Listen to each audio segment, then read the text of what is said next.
Hoje nós vamos falar sobre, de uma forma comparativa, como é o sistema reprodutor masculino e o feminino.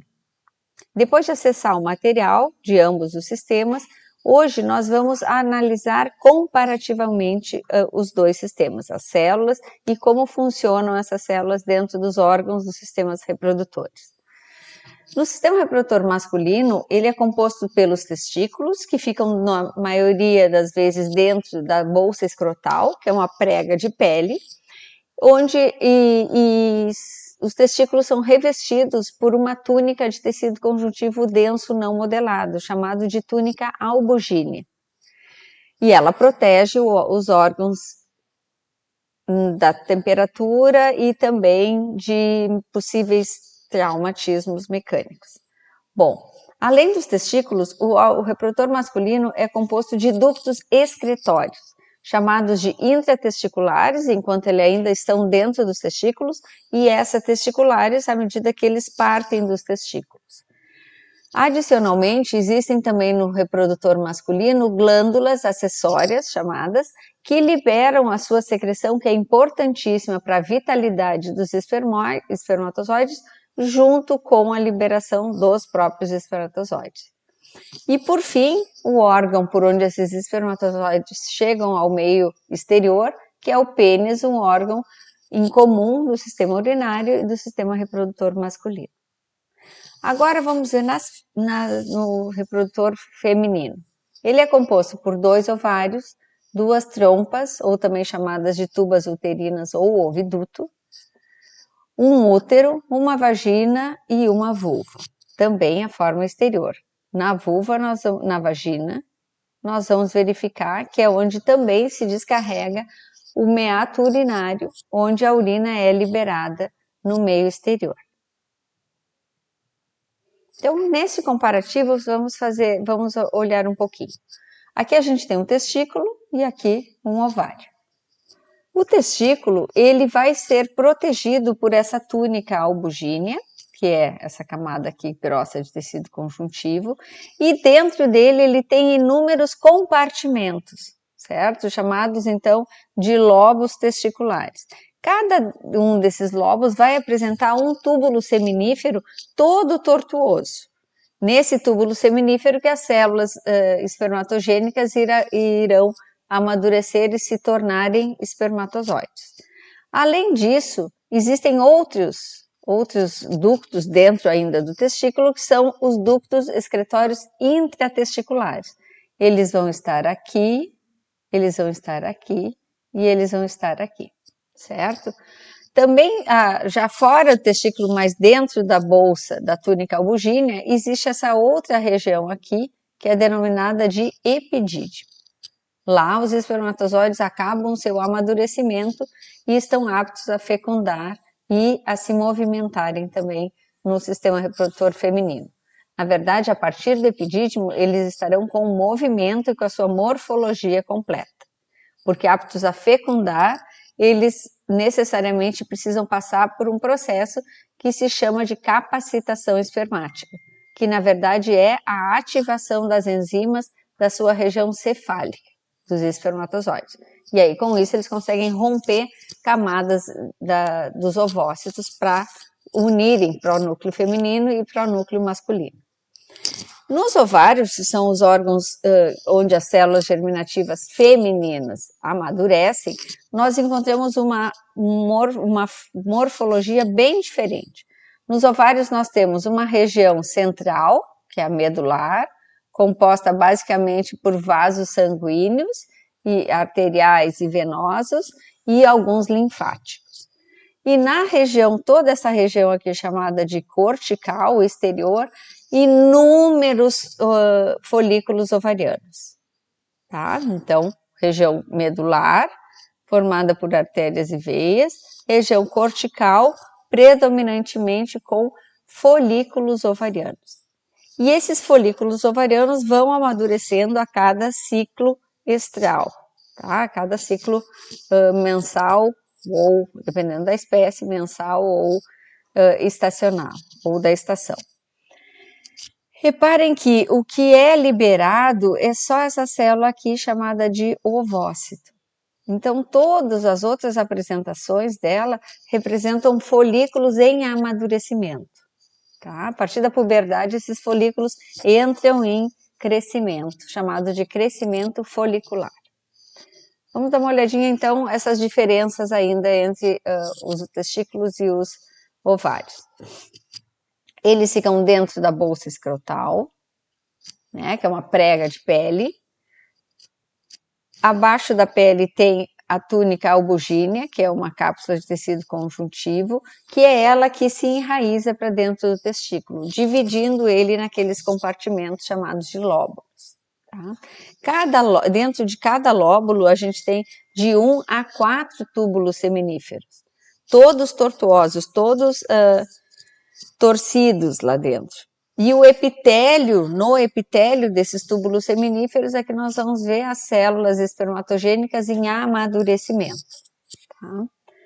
Bom, entre esses túbulos seminíferos também existem células de suporte que produzem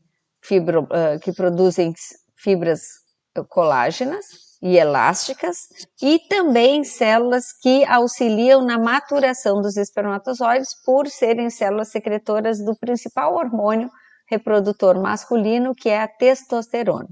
Então, a testosterona, ela é produzida por células chamadas de intersticiais, ou também recebem o mesmo nome, células de Leydig. Então, essas células intersticiais ou de Leydig são as células que produzem testosterona, tá? Isso no reprodutor masculino. Lá no reprodutor feminino, nos ovários, nos órgãos que também produzem as células germinativas femininas, e a gente já viu na aula de endócrino que também produz hormônio em determinado estágio, os ovários eles têm uma forma de amêndoa, tá? Nas espécies na vaca e na ovelha, de cacho de uva nas porcas, de feijão na égua. E aí cabe lembrar o seguinte, que nas éguas a morfologia dos ovários é exatamente o contrário do que no slide anterior que eu mostrei. Nas éguas, a região onde existem os folículos ovarianos não é a região cortical, e sim a região central, próximo da fossa de ovulação. Porque os ovários das éguas, eles têm uma forma de feijão, uma forma de rim ou de feijão. Para quem não lembra, é algo assim. Esse é o formato de um rim ou feijão. E é essa região central aqui, que nas éguas vai liberar os ovócitos. Depois, toda a região cortical é formada basicamente por vasos sanguíneos e vasos linfáticos. Então, a égua é diferente das demais. Bom, externamente, independente se é ovário de éguas ou de outras espécies, externamente o epitélio que recobre o ovário é o epitélio cúbico simples,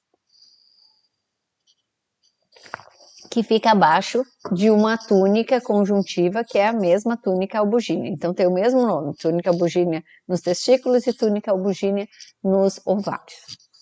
Bem, a diferença importante é que a região cortical da maioria das espécies predominam folículos ovarianos, e nas éguas, na região cortical, vai apresentar vasos sanguíneos. Tá? Então essa é a diferença importante. Vamos olhar um pouquinho lá no epitélio dos túbulos seminíferos que ficam dentro dos testículos. Então aqui a gente tem só um pedacinho, um recorte do epitélio desse túbulo seminífero. Aqui está a luz dele. Aqui, ó, o túbulo seminífero seria isso aqui, estaria aqui. Bom, isso aqui representa exatamente o epitélio seminífero. E o epitélio seminífero ele é composto por células da linha espermatogênica, que vão dar origem a espermatozoides, e também por células que dão suportam, apoiam esses espermatozoides em formação. Que é exatamente essa célula que eu vou passar aqui com a caneta. Ó. Ela vai ocupando, as células em amadurecimento vão se apoiando no citoplasma dessa célula aqui que eu estou desenhando para vocês, que se chama de célula sustentacular ou célula de Sertoli. Eu prefiro o nome sustentacular, que ela já dá a ideia que ela sustenta alguma coisa. Então, essa célula de sustentacular, ela fica no epitélio seminífero e as células espermatogênicas nas suas laterais, tá? Quem são as células espermatogênicas? Todas essas aqui, ó. Esta aqui, que é uma espermatogônia com duplo número de cromossomos. Depois ela evolui para espermatócito secundário e espermátide já com um flagelo e depois espermatozoide na luz, tá? Então tudo isso aí vai ocorrer dentro dos túbulos seminíferos. Por fora do túbulo seminífero, tá? Encontram-se vasos sanguíneos, o conjuntivo e a célula que secreta testosterona. Então, que é a célula intersticial. E ela está aqui. Tá? A testosterona que essas células libera, ela entra na corrente sanguínea e vai atuar no amadurecimento e nos caracteres sexuais primários e secundários dos machos. E também a testosterona vai induzir o amadurecimento de espermatozoides. Mas a testosterona não sai aqui junto com os espermatozoides. Tá? Ela só induz o aumento, a formação de uma onda de espermatozoides sendo formados a cada dia. Então, iniciam hoje, dependendo da espécie que nós estivermos falando, isso vai durar mais dias ou menos dias. Esse, que dura mais ou menos, todo esse caminho aqui até chegar em espermatozoide, tá? De espermatogônia, passando por espermatócito primário, secundário, espermátide e espermatozoide, tá? Isso é dentro, então, dos túbulos seminíferos. E esse amadurecimento se denomina de espermiogênese. Depois de entendermos a espermiogênese, que é a evolução de uma espermatogônia até espermatozoide, nós temos que entender que as células, elas não acabam a espermiogênese pronta. Existe um outro processo chamado de espermatogênese. Espermatogênese é a formação de um espermatozoide na forma externa específica daquela espécie. Então, essa é a diferença. O que é espermiogênese é a formação da célula, e ela vai ocorrer lá nos túbulos seminíferos, e espermatogênese é a estruturação da forma da célula. Não só é a célula existir, como ela estará na forma adequada para entrar no trato reprodutor feminino e fecundar. E onde ocorre a espermatogênese? Começa nos túbulos seminíferos, mas ela prossegue nos túbulos retos, na rede testicular, no ducto eferente e finaliza lá no epidídimo. Então, só quando um espermatozoide sair, estiver no final do epidídimo, é que se diz que a espermatogênese estará concluída. E aí, concluída significa que, inclusive, os espermatozoides têm movimento, porque até então ele era uma célula que não tinha movimento, não tinha o flagelo, a cauda, com capacidade de movimento, de contração do seu citoesqueleto, tá? Não existia movimentação. Então, só depois de adquirir essa capacidade é que ele pode ser ejaculado. Ou normalmente, isso acontece. Ainda dentro do trato reprodutor masculino, já vimos nos slides todos os ductos por onde os espermatozoides passam. O órgão final de finalização, após receber também o ejacular, as secreções das vesículas seminais acessórias, né, que são as vesículas seminais, as glândulas bulbo-uretrais e a próstata.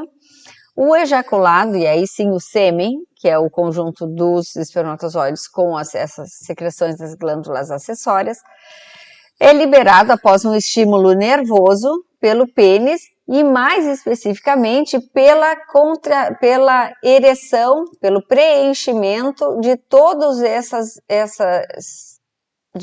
esse tecido que é chamado de tecido erétil. O que é o tecido erétil?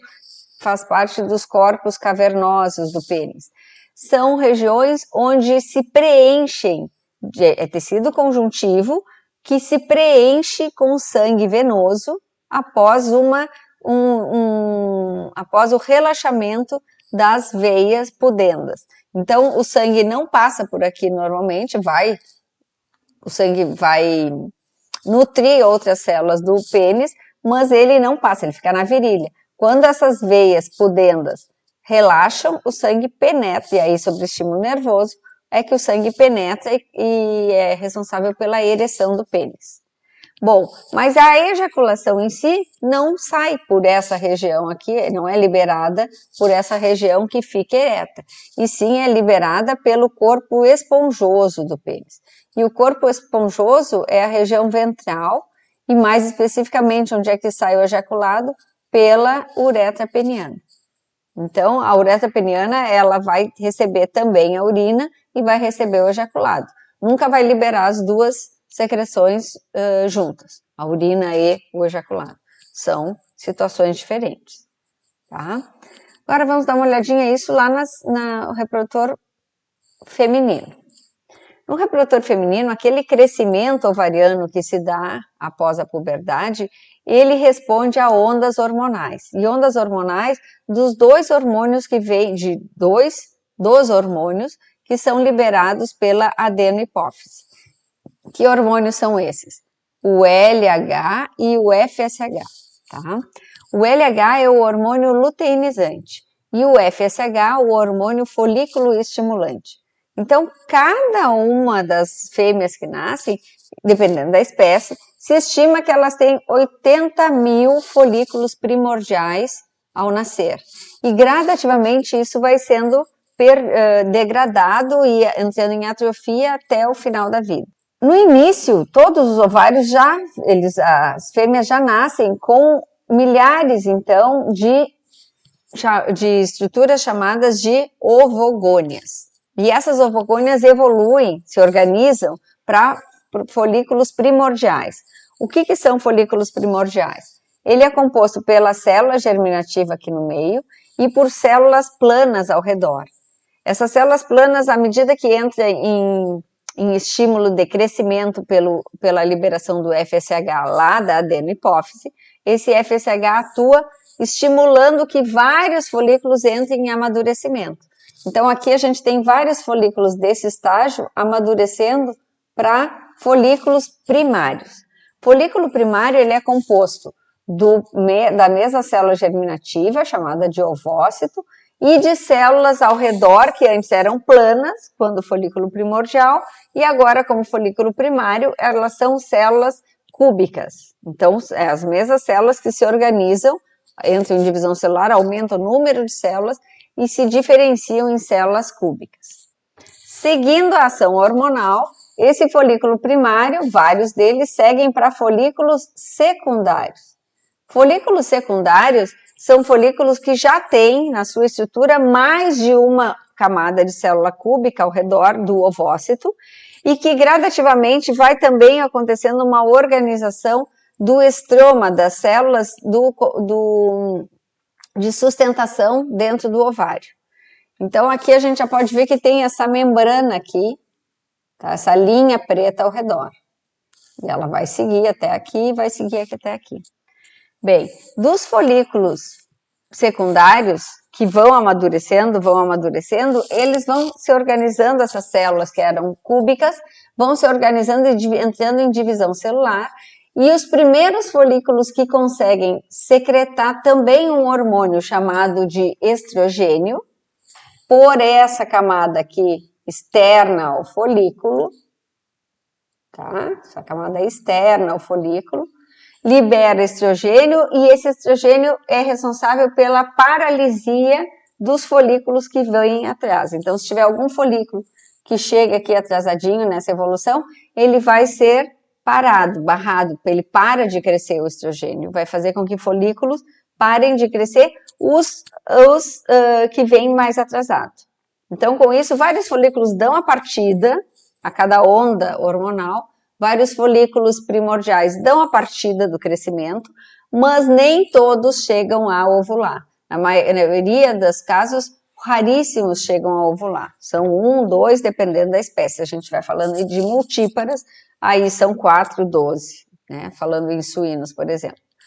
Bom, Mas nas uníparas, nas outras espécies nossas, nos grandes animais de grande produção, o que acontece é que esse folículo secundário começa a liberar estrogênio e poucos folículos seguem amadurecendo. Os que seguem amadurecendo são os que iniciaram a secretar estrogênio, então os que vêm atrás são todos paralisados. E esse folículo secundário vai crescendo, essas células aqui ao redor, que são as mesmas que aqui eram uma camada só e que as mesmas que aqui eram uma camada só plana, essas células entram em divisão celular e reparem que basicamente o ovócito é do mesmo tamanho. Aqui é o núcleo do ovócito. O ovócito é do mesmo tamanho. Mas reparem a quantidade de células aqui, ó. Essas células rodeiam todo o ovócito e também começam a secretar um líquido chamado de líquido folicular. O líquido folicular, ele ocupa esse espaço aqui, dessa bolsinha. E as células seguem ocupando todo o resto do nosso folículo ovariano.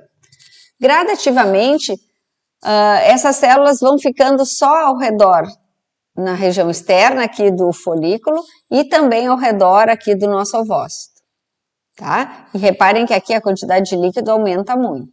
Esse aqui já é um ovócito, então, que está quase amadurecido e no rompimento sai só o ovócito, no rompimento ovariano do folículo sai só o ovócito e as células que rodeiam o ovócito. As outras que ficam lá no folículo permanecem nos ovários, tá? Fazendo parte aí de uma estrutura que vai se reorganizar e secretar a progesterona.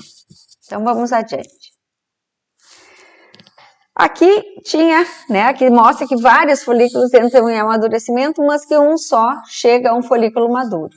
E aqui nessa outra representação mostra a história de um só. Cônea, que vai entrar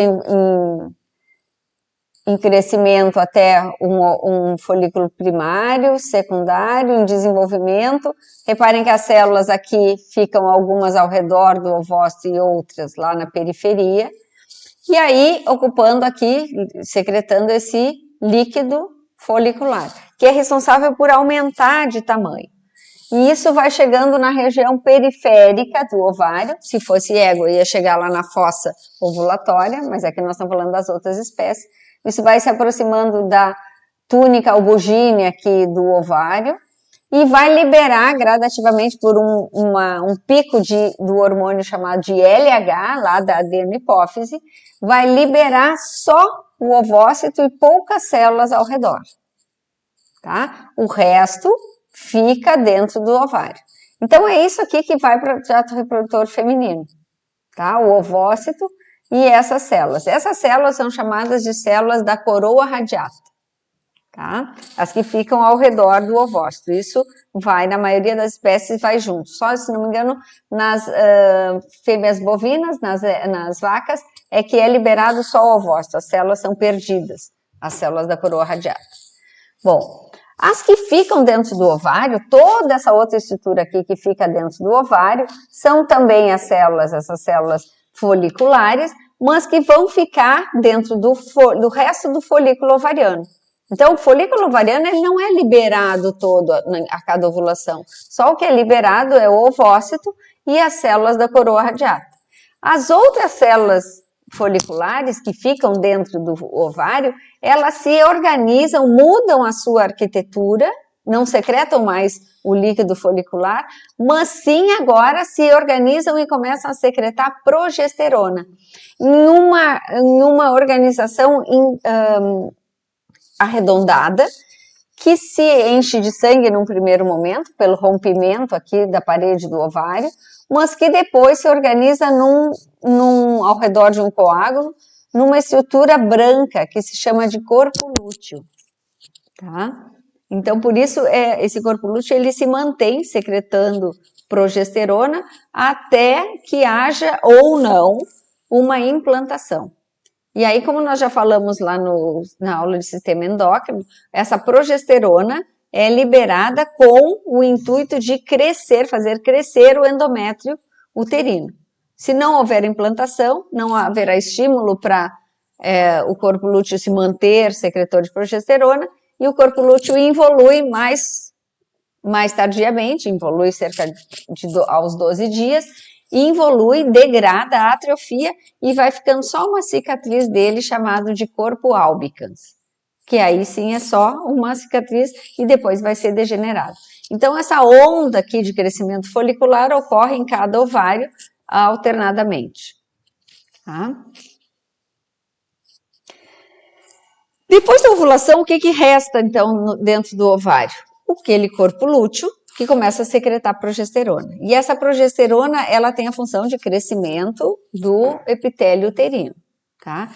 Esse corpo lúteo tem dois caminhos. Esse corpo lúteo, ou ele vai se manter secretor de progesterona, caso haja fecundação e a implantação do zigoto, ou ele vai atrofiar após um determinado período, cerca de 12 dias, caso não haja fecundação. Então, ele só tem dois caminhos, o corpo lúteo. Ser um corpo lúteo que vai atrofiar ou ser um corpo lúteo gravídico, tá? Só tem esses dois caminhos.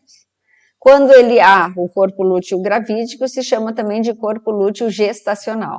Ele secreta progesterona por vários meses, até que a própria placenta começa a secretar progesterona. Então, há também a colaboração da placenta na secreção de progesterona no terço final da gestação. Aqui eu fiz um comparativo para vocês entre o número de folículos, o tamanho do corpo lúteo e quando é que esse corpo lúteo, caso não haja fecundação, começa a regredir.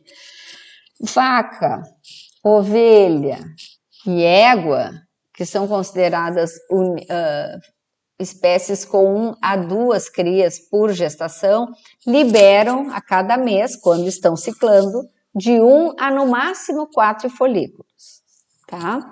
Esses folículos, o corpo lúteo, onde depois da ovulação, onde o corpo lúteo, que é o resto do folículo que fica no ovário, ele tem nas vacas 25 milímetros, ou seja, 2,5 centímetros, nas ovelhas menos de 1 centímetro, nas éguas de 1 a 2 milímetros, então assim, ó, é muito pequeno, no toque não se pode estourar, se vocês um dia fizerem um exame de toque, depois de fazer um curso de inseminação artificial, reparem que a gente não pode, ao tocar, a gente pode detectar um ovário com o corpo lúteo, mas a gente jamais pode estourar, exceto sob algumas condições bem orientadas, tá? E as porcas, elas vão liberar cerca de 10 a 25 folículos, tá? Ou seja, ovócitos amadurecidos. E aí vai gerar dentro do ovário corpo lúteo com de 10 a 25 milímetros, desculpa. Tá? Também é uma estrutura bem grande. Por quanto tempo esse corpo lúteo fica secretando progesterona? Como eu falei, até cerca de 14 dias, então 17 é o máximo nas éguas, porque é o tempo maior até, caso tenha ocorrido fecundação, é o tempo maior até implantar o zigoto e sinalizar para o organismo que existe uma gestação implantada. E por isso mantenha-se a produção de progesterona. É para isso que serve esse corpo lúteo. Nas outras espécies dura de 14 dias, de 12 a 14 e 13 dias na porca. Tá? Essa é a diferença entre as espécies. E aqui vamos falar um pouquinho. Então, esse corpo lúteo que se mantém lá no ovário, secretando progesterona, é liberado o ovócito com as células germinativas, sai o ovócito com as células da coroa radiata ao redor, que penetra aqui na primeira região da tuba uterina chamada de infundíbulo. Tá? Sai um pouco também da secreção aqui do fluido folicular e que isso aqui no infundíbulo existe musculatura lisa que vai como que sugando, tá? Tudo que tem, e o que tem ali é o ovário muito próximo com esse fluido e vem trazendo também o ovócito. Bom, ele vai percorrer esse ovócito, ele precisa chegar aqui na cavidade uterina. Então, ele vai ter que percorrer toda a tuba uterina, que tem essas outras regiões denominadas de ampola e de istmo. Na ampola é onde a maioria das fecundações ocorre. Por que a maioria das fecundações ocorre? Porque quando um ovócito chega aqui, os espermatozoides já percorreram todo o trato reprodutor feminino e já sofreram o que se chama de amadurecimento das enzimas da sua região cefálica, da cabeça do espermatozoide, chamada desse processo de capacitação espermática. Então, se um espermatozoide encontra um ovócito aqui, muitas vezes o ovócito está pronto para ser fecundado, mas os espermatozoides não conseguem liberar as enzimas para romper as células que ficam ao redor da coroa radiata, nem também romper uma camada que o próprio ovócito secreta, que se chama então de zona pelúcida.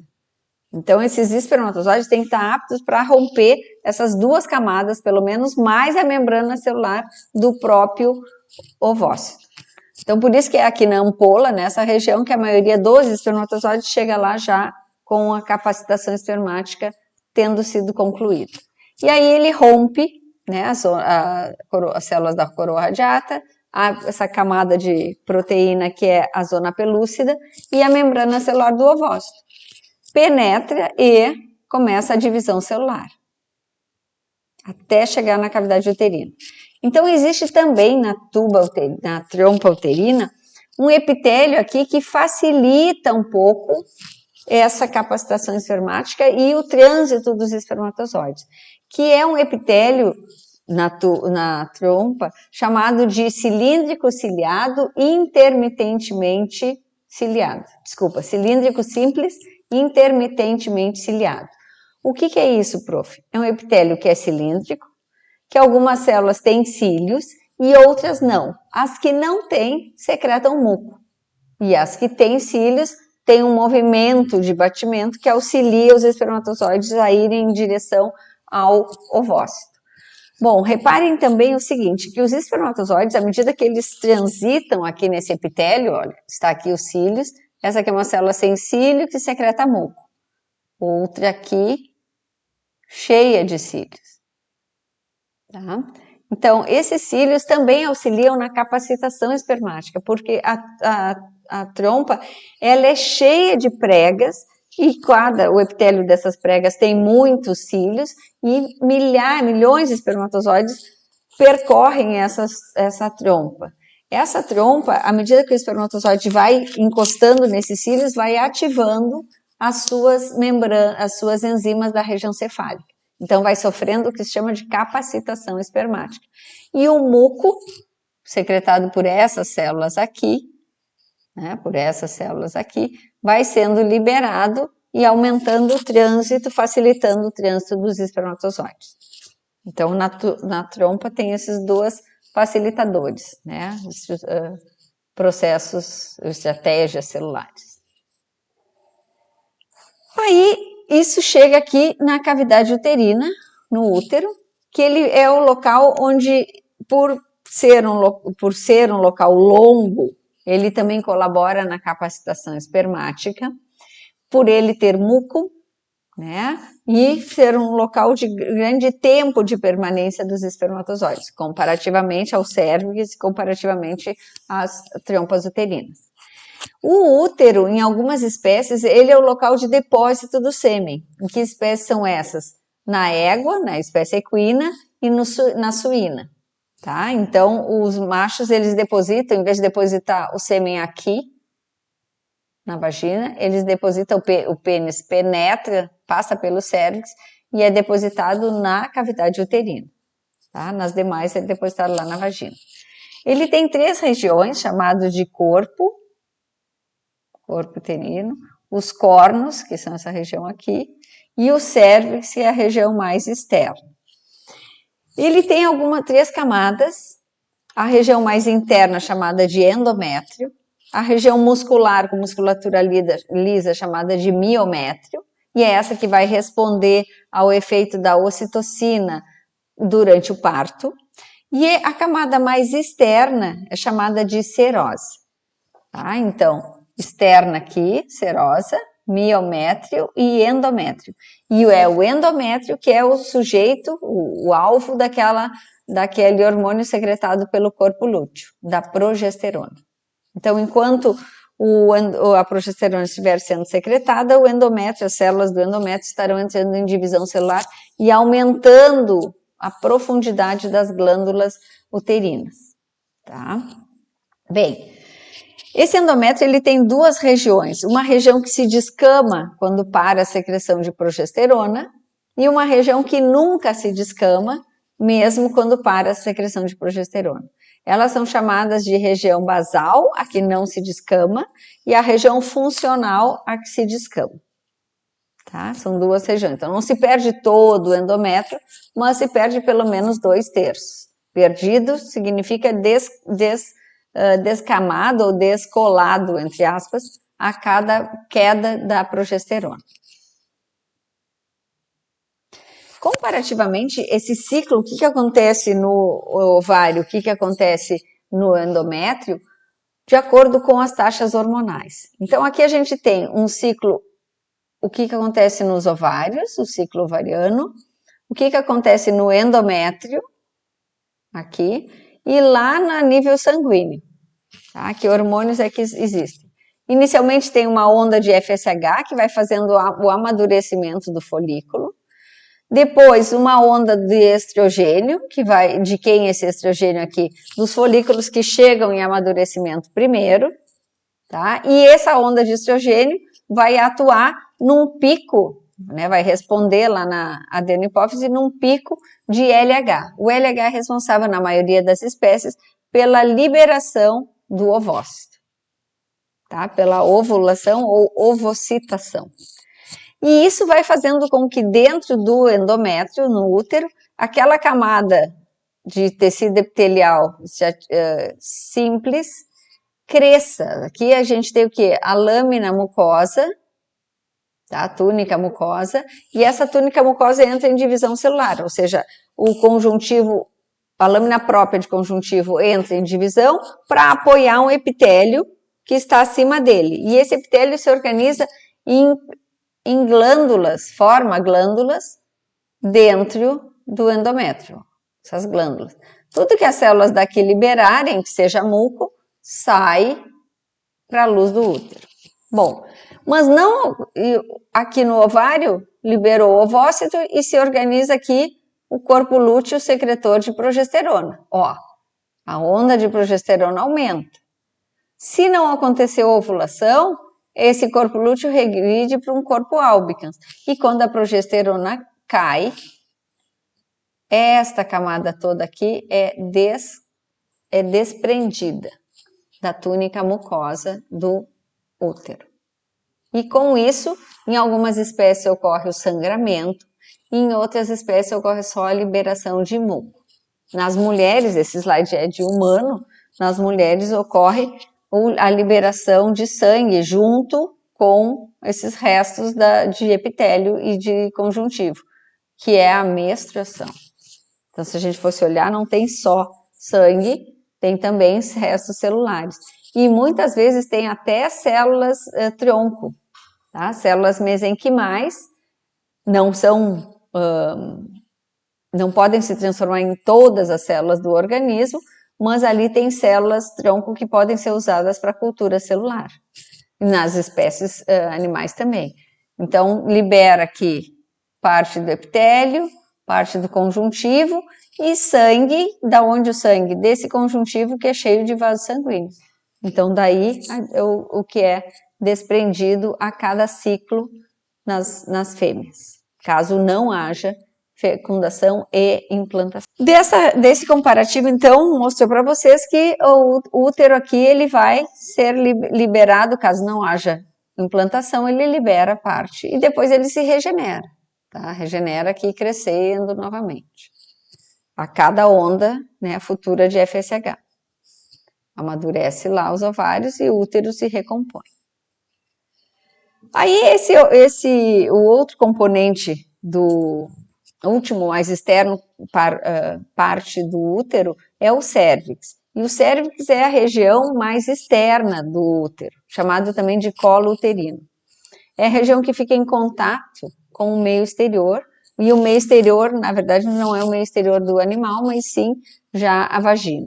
Então, ele é formado, lá o local da maior parte da deposição de sêmen nas espécies, exceto nas éguas e nas porcas, ele tem um epitélio cilíndrico simples, tá? E ele vai apresentar abaixo desse epitélio, na lâmina própria, muitas glândulas secretoras de muco. E esse muco todo vai para a vagina, vulva e vagina. Esse muco, no período pré-ovulatório, antes da ovulação, esse muco é mais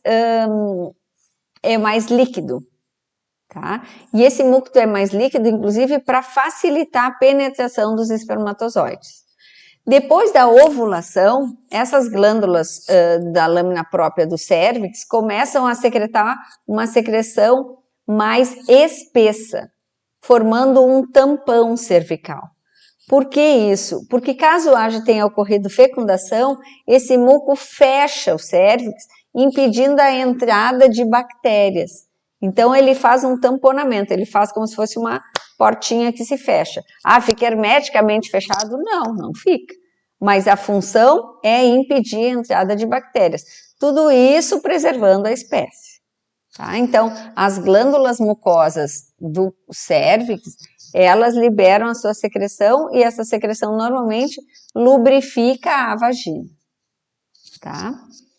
Bom, lá na região mais externa, né, do cérvix, ele vai apresentar já contato com a vagina e por ser uma região de atrito a cada coito, a cada monta dos machos, o epitélio lá na região externa do cérvix já é modificado, já é um epitélio mais resistente, que é o pavimentoso estratificado. Tá? Reparem que nunca aqui a gente está falando de queratinizado, é só pavimentoso estratificado. Aí chegamos então na vagina, que é o órgão onde o muco cervical cai na vagina, ou é liberado lá. Então a vagina vai ter um epitélio resistente ao atrito, um epitélio estratificado pavimentoso, tá? Geralmente, na maioria das espécies, não tem glândulas na vagina, todo o muco provém lá do cérvix uterino, e ela vai ter as camadas muito semelhantes ao útero, uma camada mucosa, uma camada muscular e uma camada adventícia, certo? A região mais externa do trato reprodutor feminino, que é a vulva, também chamada que vai ter duas regiões, né? O vestíbulo e os lábios, eles vão já apresentar ali atritos com o meio exterior. Então, o vestíbulo, ele vai apresentar um epitélio estratificado, com maior número de células estratificadas, não queratinizado ainda, só que com a presença de muitos mecanorreceptores, receptores à pressão, porque a pressão do estímulo do macho, tá? Então isso vai estimular ao aumento da secreção de muco pelo cérvix, que vai facilitar a entrada dos espermatozoides. Na abertura externa da uretra, também, que eu falei o meato urinário, também cai na vulva. Então, lá nós vamos ter o meato urinário com um epitélio de transição, aquele epitélio que, conforme o grau de preenchimento da uretra, ele é estratificado, mas as células têm menor altura, se estiver cheio, ou maior altura, as células, se estiver relaxado a uretra, o meato urinário. E a parte bem externa, então, da vulva, são chamados de lábios, e aí eles têm a vulva tem pequenos lábios e grandes lábios. Nos animais é pouco distinto isso, grandes lábios dos pequenos. Os grandes lábios são dobras de pele, para entenderem, e normalmente guardam, para a proteção, uma grande quantidade de tecido adiposo. Então vamos fazer um comparativo, como é que sai, né, a saída das gônadas, do testículo e dos ovários, das células germinativas, que a gente falou como é que se formam e depois, separadamente, por onde saem os espermatozoides e os ovócitos. Dos testículos, os espermatozoides passam para o epidídimo, e aí lá no epidídimo eles encontram um epitélio pseudoestratificado, com estereocílios, e estereocílios, lembrando, são vilosidades muito longas, mas sem movimento. A sua função vai ser a absorção de parte do citoplasma dos espermatozoides, tá? Chamado de corpo residual. Essa é a principal função desses estereocílios do epidídimo.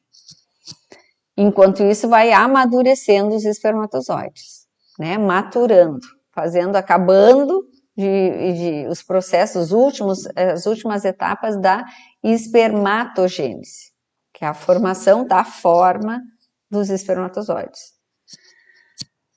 Por isso que o epidídimo tem cabeça, corpo e cauda, e a cauda é a última porção onde os espermatozoides passarão, antes de subirem para o ducto deferente.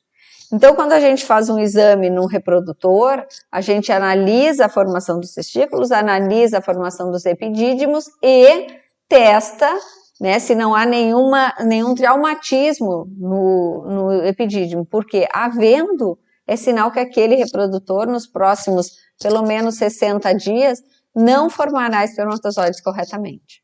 Tá? Havendo o avultamento, o crescimento do epidídimo de um dos testículos. Tá? É sinalização de um traumatismo ou de outras patologias. Então, a gente faz essa análise nos reprodutores. Do epidídimo, os espermatozoides passam para o ducto deferente, tá? E o ducto deferente é por onde os espermatozoides sobem para se juntar com as secreções das glândulas acessórias. E, especificamente, esse ducto deferente, é com E mesmo, ele passa no meio de um cordão onde também descem vasos sanguíneos para irrigar os testículos. Então, e esse conjunto de nervos, vasos sanguíneos, músculo eretor dos testículos, chamado de cremaster, e ducto deferente, chama-se de cordão espermático. Tá? Então, isso é o cordão espermático que vai proporcionar o apoio para o ducto deferente subir. Então, o ducto deferente vai subir no meio de uma estrutura maior, chamada de cordão espermático. Bom, subindo depois do ducto deferente, ele vai ir para um ducto ejaculatório. E esse ducto ejaculatório, ele vai recebendo as secreções das glândulas acessórias. Tá? Vesículas seminais, próstata e bulbo uretrais, sendo liberado na uretra peniana. Então, esse é o final da ejaculação. E, conforme a espécie, dentro da vulva ou na cavidade uterina. Nas fêmeas, as células reprodutoras das fêmeas, as células finais, né, o fruto das gônadas, são os ovócitos. E eles vão fazer outro trajeto. Eles vão sair dos ovários, normalmente já o ovócito rodeado pelas células da coroa radiata, exceto nas vacas, que normalmente não saem. Caem na tuba uterina, onde vão encontrar aquele epitélio cilíndrico simples, com células secretoras de muco e células ciliadas. Tá? Essa condição de células ciliadas e células secretoras de muco auxilia na capacitação espermática. Normalmente, eles são fecundados na ampola da tuba das trompas ou tuba. Tá? E no útero, quando ocorre fecundação, eles encontram o epitélio crescido, né, a túnica mucosa uterina bem alta, fruto daquela produção de progesterona, e precisam degradar o epitélio, o conjuntivo e chegar nos vasos sanguíneos. Então, a implantação vai ocorrer na túnica mucosa uterina. Ele não pode jamais ficar pendurado na luz do útero. Ele tem que penetrar até os vasos sanguíneos do endométrio. Bom, para finalizar agora, falando então de trato reprodutor feminino, vamos falar um pouquinho do desenvolvimento das glândulas mamárias. Elas vão atuar, o seu crescimento vai atuar desde a vida intrauterina. Então, conforme a espécie, elas vão serem formadas como duas linhas mamárias, certo? Se for uma fêmea multípara, e depois vão se regionalizar na região inguinal aqui, com 2 ou com 4, tá? 4 tetos. 2 glândulas com 4 tetos ou com 2 tetos. Bom, como é que elas crescem? Elas crescem a partir da pele, como qualquer glândula, tecido epitelial glandular. A partir da pele, elas sofrem a lâmina, aqui as células da região basal sofrem divisão celular, penetram no conjuntivo e vão gradativamente sendo, depois as do centro aqui entram em apoptose, morte celular programada, formando um ducto para liberação do leite. Só que essa formação já nasce, as fêmeas nascem assim, mas não secretoras de leite. Só inicia a secreção de leite por ação hormonal. Qual ação hormonal que vai atuar? O hormônio do crescimento vai aumentar o tamanho dos alvéolos mamários.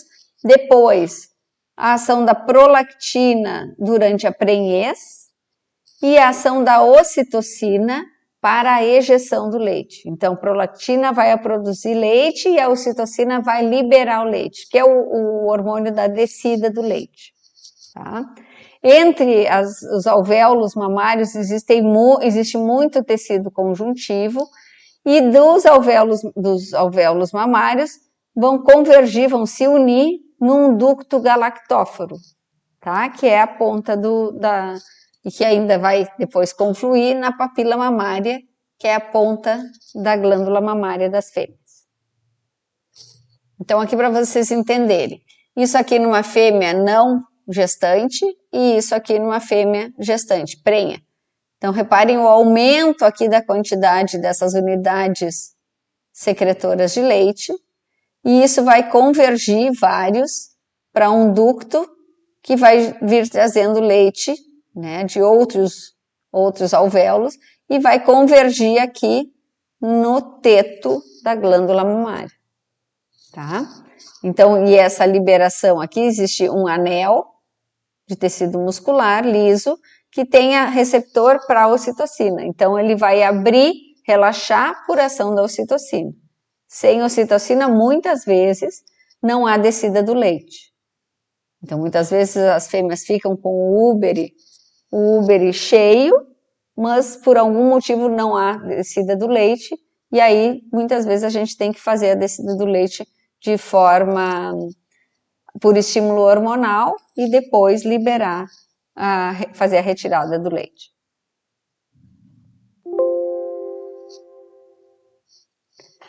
Dessa forma, nós estamos encerrando hoje a aula de comparativo do trato reprodutor masculino e do trato reprodutor feminino, numa aula bem condensada.